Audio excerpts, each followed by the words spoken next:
একাধিক দাবি দেওয়া নিয়ে দুদিনব্যাপী কর্মবিরতির ডাক দিল জেলা আদালতের কর্মীরা। কর্মবিরতির প্রথম দিন সোমবার বহরমপুর জেলা জজ আদালতে অবস্থান বিক্ষোভ দেখায় আদালতের কর্মীরা। 24 ও 25 আগস্ট চলবে এই কর্মবিরতি।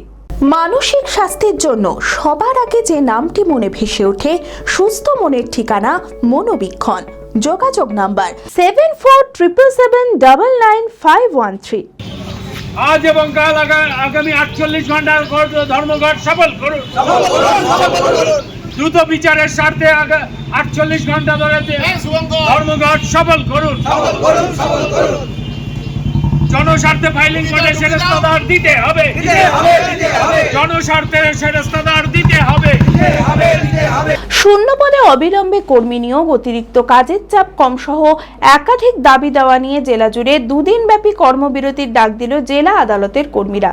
24 ও 25 আগস্ট নিম্ন আদালত বন্ধ রেখে চলবে এই কর্মবিরতি। কর্মবিরতির প্রথম দিন সোমবার বহরমপুর জেলা জজ আদালতে অবস্থান বিক্ষোভ দেখায় আদালতের কর্মীরা। অবিলম্বে দাবি পূরণ না হলে আগামী দিনে অনির্দিষ্টকালের জন্য সমস্ত আদালত বন্ধ রেখে কর্মবিরতির হুঁশিয়ারি দেন আদালতের কর্মীরা।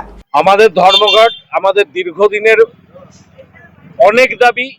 তার প্রধানতম দাবি হচ্ছে লিটিগ্যান্ট পাবলিক যারা বিচার প্রার্থী, তারা প্রতিনিয়ত কোর্টে আসছেন, তারিখের পর তারিখ পড়ছে, তারা তাদের সুষ্ঠু বিচার পাচ্ছে না। সেই সুষ্ঠু বিচার যাতে তারা পায়, তার জন্য আমাদের প্রধান এবং অন্যতম দাবি অবিলম্বে সমস্ত শূন্য পদে স্থায়ী কর্মচারী নিয়োগ করতে হবে। আমাদের আরো অন্যতম দাবি সেফটি কমিশনের রেকমেন্ডেশন অনুযায়ী ডিস্ট্রিক্ট কোর্ট রুলস, যেটা 2015 সালে যে কোর্ট রুল, সেই রুলকে অবিলম্বে সংশোধন করতে হবে যাতে সমস্ত কোর্টে শূন্য পদ পূরণ করা যায়। প্রশাসন নির্বিবাক, তাদের কোনো হেলদোল নেই। আমরা বারংবার বলছি, তারা কর্ণপাত করছেন না। আমাদের আন্দোলন আজকে এই সমস্ত অব্যবস্থার বিরুদ্ধে। এই প্রসঙ্গে অধীর চৌধুরী বলেন, আদালত কর্মীদের কর্মবিরতির কারণে আইনি পরিষেবায় হয়রানির শিকার হতে হবে সাধারণ মানুষকে। তবে কর্মীদেরও দাবির বৈধতা দেখে সরকারকে ব্যবস্থা গ্রহণ করে বিচার ব্যবস্থা সচল করতে হবে।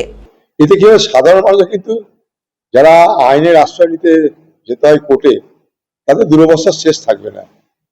আর একটা কোর্ট মানে শুধু বিচারক বা উকিলের তো নয়, কোর্ট টিকে আছে কিন্তু কর্মচারীদের উপরে। আদালতের যে কর্মচারী, তারা কিন্তু গোটা বিচার ব্যবস্থা কিন্তু ভিত্তিভূমি তাদেরই। বাকি তো উপরে থাকে, উকিল তার মতো করে লিড করবে, বিচারক তার মতো করে রায় দেবে, কিন্তু মূল যে ভিত্তিটা সেটা কিন্তু আদালত কর্মচারীরাই তৈরি করে রেখেছে। অথচ তাদেরকে কিন্তু আমরা জানি না, দেখতে পাই না, তারা কি করছে তা বুঝি না, তারা কিন্তু সব থেকে গুরুত্বপূর্ণ কাজটা করে। তাই আদালত কর্মচারীদের সমস্ত দাবি দাবাকে সামনে রেখে সরকারের উচিত এগিয়ে আসা। কারণ এই ভারতবর্ষে এবং পশ্চিমবঙ্গে যেটা বিচার ব্যবস্থা, তার প্রতি প্রথম কথা রাজ্য সরকারের বরাদ্দ খুবই নগণ্য। তার মধ্যে আবার আদালতের কর্মচারী, তাদের উপরে যে পরিশ্রমের বোঝা, সেটা কিন্তু বিবেচনা করে তাদের কথাগুলো শোনা উচিত বলে আমি মনে করি। আদালত কর্মচারীদের যে দাবি দাওয়া গুলো তারা তুলছে, সেগুলোর বৈধতা সম্পর্কে নিশ্চয়ই বিচার ব্যবস্থা ওয়াকিবহাল আছে এবং সরকারকেও ওয়াকিবহাল হতে হবে।